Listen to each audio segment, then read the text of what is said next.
আলহামদুলিল্লাহ রাব্বিল আলামিন ওয়াসসালাতু ওয়াসসালামু আলা রাসূলিল কারীম ওয়া আলা আলিহি ওয়া সাহবিহি ওয়া আহলি বাইতি আজমাইন। আমি শেরপুর থেকে আস্তে আস্তে শুনতে পাচ্ছিলাম সকাল 9টা থেকে এখানে অনেকে চলে এসেছেন।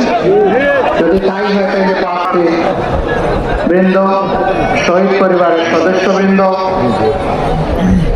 এই জামালপুরের জুলাই যোদ্ধাবৃন্দ, ভাই এবং বোনের, সাংবাদিক বন্ধুগণ, প্রশাসনের দায়িত্বরত কর্মকর্তাবৃন্দ, অনেকগুলো বক্তব্যই আপনারা শুনেছেন। আমার বক্তব্য তাই, তাদের বক্তব্যের যা আমারও বক্তব্য তা।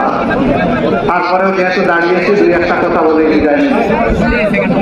আগামী 12 তারিখ বাংলাদেশের মাঠ পরিবর্তনের নির্বাচন। এই নির্বাচন 8 নয়, 14 নয়, 18 নয়, 24 নয়, এই নির্বাচন 26।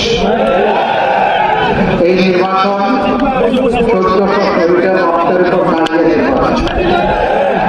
এই নির্বাচন 34,000 আমাদের ছেলেমেয়েদের পঙ্গুত্বের নির্বাচন। এই নির্বাচন আয়না করে অন্ধকার যুগের অবসানের পরের নির্বাচন। এই নির্বাচন জামাতে ইসলামী সহ সকল তৎকালীন বিরোধী রাজনৈতিক নেতৃবৃন্দের দুনিয়া থেকে বিদায় নেওয়ার পর শহীদ পরিবারগুলোর হাহাকারের অবসানের নির্বাচন। এই নির্বাচন অতীতের 54 বছরে যে রাজনীতি বেশিরভাগ তৈরি করেছে সেই বস্তা তথা রাজনীতির কবর রচনার নির্বাচন। অতএব এই নির্বাচনকে নিতে হবে সেই দৃষ্টিকোণ থেকে ইনশাআল্লাহ। নির্বাচনে কয়টা ভোট? প্রথম ভোট হার পক্ষে ইনশাআল্লাহ। হার জিতলে বাংলাদেশ জিতবে, হার পরাজিত হলে বাংলাদেশ পরাজিত হয়ে যাবে। আমরা কি বাংলাদেশকে জিতাবো না পরাজিত করবো?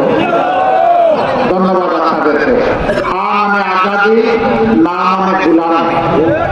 যারা আবার আমাদের গলায় গুলামির জিন্দিগি পড়াতে চায় তারাই কেবল হাতের কথা বলতে পারে, না হাতের কথা বলতে পারে। অনেকে আছে